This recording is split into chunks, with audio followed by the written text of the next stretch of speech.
Во тема на денот, како што најави, вечерва разговарам со Венко Крстевски, независен советник и кандидат за ВД градоначалник на Кочани. Крстевски, добро вечер.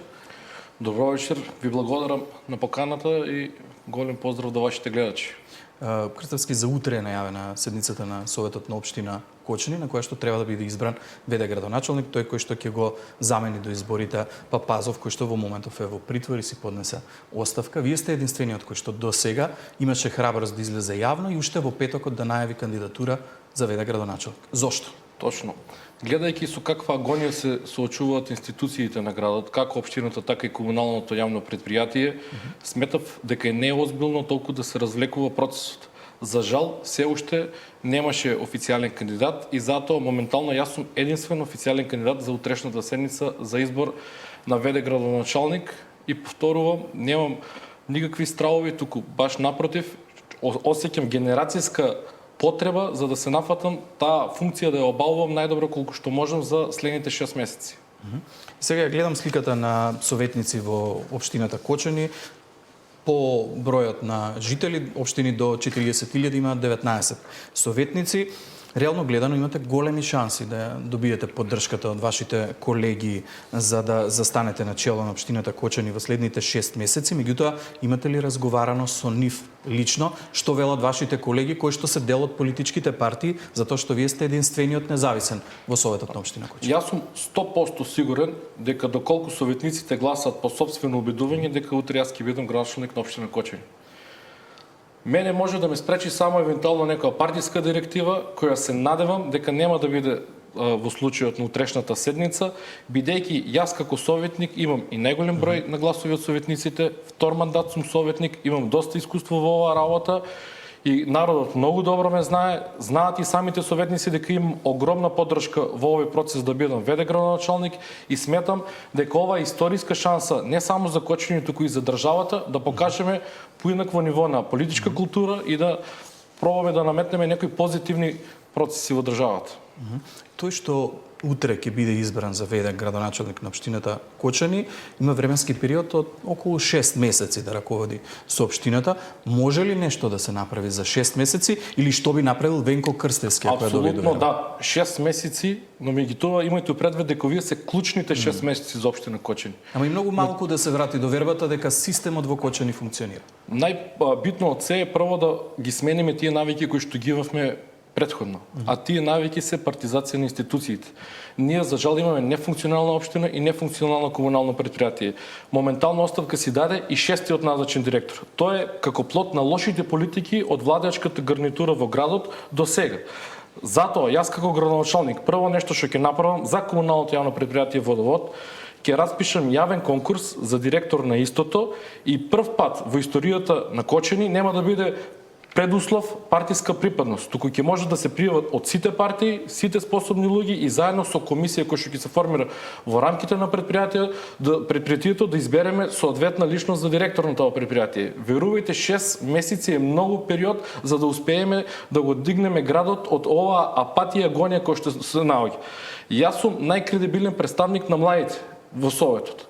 Младите се тие кои што имаат потреба и шанса за да го сменат ова што се случува во Кочани. Нивна е оваа генерацијска одговорност. Ако претходните генерации не имаат условно кажано пуштено низ вода, ние сега не смееме да чекаме и некој друг да ни ги среди работи. Туку напротив, треба да се нафанеме ние кои што сме во делот на институциите институционално, меѓутоа и сите заедно граѓани да се уклучиме во многу акции за да успееме да го издигнеме градот. Верувам дека ви е јасно дека именувањето на директор на комуналното предпријатие во Кочани во моментов не е приоритет на жителите на Кочани, на сите нас ни е многу јасно дека не се работи за такво нешто во моментов. Гледав што има Венко Крстевски како можност да му се најде како дамка. Го извади вашиот имотен лист пријавен во антикорупцијска, освен кредит од 5000 евра, ништо нема на ваше имот. На ваше име имате пријавено имот на родители, една нива, имате пријавено еден стан на вашите родители, автомобили на вашиот брат и на вашите родители. Може ли за нешто да му забележат во изминатите 8 години функционирање во Советот на општина Кочани на Венко Крстевски? Точно. Најпрви сакам да ви кажам да почнам од последното. Значи Венко Крстевски е обичен човек. Јас се залагам цел живот за политики на младите, се залагам за доброто на Кочанчани, присутен сум без разлика кој да е власт на сите протести кои што се во интерес на Кочани. Народот многу добро ме знае, имам огромна поддршка од сограѓаните и тоа, мислам, го знаат сите советници. Не се согласувам со вас дека кажавте дека не е приоритет комуналното јавно предпријатие, бидејќи Кочани беше еден од најчистите градови во Македонија. Моментално Кочани е еден од најзагадените градови. Значи, јавната чистота е приоритет на сите. И јавното предпријатие е крвотокот на градот. Значи, секоја промена мора да почнува од таму. Замислете 6 директори во 3 години. Тоа е се заради таа партизација општински кои што во моментов се во притвор, за кои што се води истрага, кои што еве гледаме дека ништо не работеле изминатите години, Точно. како што денеска кажа државниот јавен обвинител, 13 години инспектор не влегол во дискотеката Пулс во Еве Кочани. да ви кажам јас ексклузивно за вашата телевизија која е мојата намера доколку станем граначалник, какви активности да преземам. Најпрви ќе договорам со средби со најуспешните градоначалници кои јас лично ги сметам во државата, а тие сигурно се најуспешни затоа што имаат позади нив сериозни инспекторски служби. Ќе ги посочам со име. Тоа се Митко Јанчев, Иван Јорданов, Стефче Јакимовски и Коста Костадинов. И ќе побарам како општина Кочани, бидејќи се наоѓаме во ворена ситуација. Тие општини и сите други општини кои што се можност да ни помогнат пред се во делот со инспекторски служби, да ни дадат логистичка помош, дали со инспектори за градежни инспектори, дали со инспектори за домување, дали со комунални инспектори. Значи ние мора градот да го средиме во најбрз можен рок. Верувајте, имаме дивоградби на секој чекор, имаме потенцијални опасности на секој чекор. Може да ни се деси уште една, не дај Боже, трагедија, доколку одма не преземеме активности. Не смееме да чекаме ни ден повеќе за да ги преземеме сите тие активности кои што јас јавно ги имав најавувано претходните неколку денови, што се неопходни пред се ради безбедноста на граѓаните. Ве слушаме како зборувате во јавност, во многу медиуми за тоа како до сега се функционирало и работело во општината Кочани и што се може да биде проблем и причина за нова трагедија, катастрофа, не дај Боже да се случи такво нешто. Меѓутоа некој ќе речат, ама Венко Крстевски 8 години е во Советот на општина Кочани од 2017-та. Дали во овие 8 години наназад се сеќавате дека некој од вас, било кој од советниците, го покренал прашањето за безбедноста на граѓаните во општина Кочани? Верувајте, јас доста често го покренувам тоа прашање, посебно во делот со дивоградбите. Бидејќи дивоградбите се најголема опасност. Ние имаме дивоградби во сред град. Тоа го јас борам со години. Меѓутоа, за жал, не наидувам на поддршка. Јас сум само еден од 19 советници.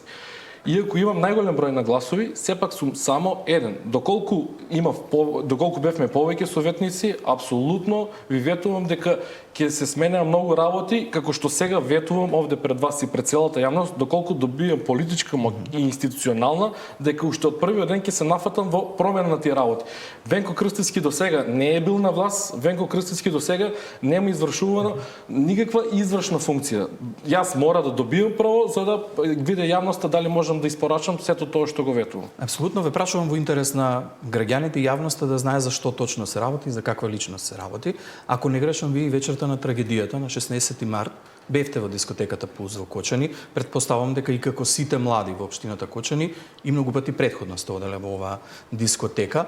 Дали во овие изминати години некогаш ви било сомнително каква е безбедноста во оваа дискотека? Дали можеби некогаш сте се довеле во прашање да го покренете ова како проблем пред вашите колеги во Советот на општина Кочани? Потполно ве разбирам. И дали нешто такво можело да промени да ни се случи оваа трагедија? Верувајте, значи по ден на несреќата видовме дека од сите државни служби имаше контроли во 50 ноќни клубови, кабарења и дискотеки, во кои беше утврдено дека 28 не ги исполнуваат условите. Сите ние кои што одиме во тие дискотеки, значи трагедијата за несреќа беше во Пулс, меѓутоа можело да биде во сите овие 28 кои што не исполнувале услови за да извршуваат таа работа. Луѓето кои што одат таму да се забавуваат, нити гледат во ПП апаратите, нити во дали има втор или трет излаз, едноставно веруваат во институциите на државата и одат таму да се забавуваат. Јас ќе почнам од себе. Значи мора да бидам самокритичен, дека сите ние имаме улога во целиот овој систем кој што се создава со години, бидејќи како што каже еден познат доктор од Кочани, сите луѓе сакаме правила, а за себе се исклучуци. И после овој настан, доколку ние драстично не го сменеме однесувањето и да престанеме да тражиме и за себе си исклучуци, односно правилата да важат за сите, не дај Боже ќе ни се повторуваат такви немили настани и во иднина. Ќе ве прашам уште еднаш, затоа што сите ние нели во јавноста реагираме, читате и вие самите и на социјални мрежи и на секаде како сите, па дури во странство се прашуваат како ова шупа, штала, не знам како се него нарекува објектот, функционирал како дискотека. Еве вие како советник сте оделе редовно, не ви било воопшто сомнително дали е безбеден објектот? Верувајте, во тој објект нема кој нема настапувано од македонската естрада. Значи, сите наши пејачи, сигурно тие подобро ги знаат условите за настап, никој нема реагирано, напротив, тие фалят таа дискотека. Значи, еве, после тој настан, гледаме дека јас алармирам за други локали кои што се опасност пред се во делот на градскиот трговски центар. Верувајте, ние имаме маркети кои што се поилјадници, квадрати кои што се во град во градот. И едноставно тоа поминува так незабележително и неказнато и сега чекаме за да се случи нешто за да почнеме да го актуализираме тоа прашање.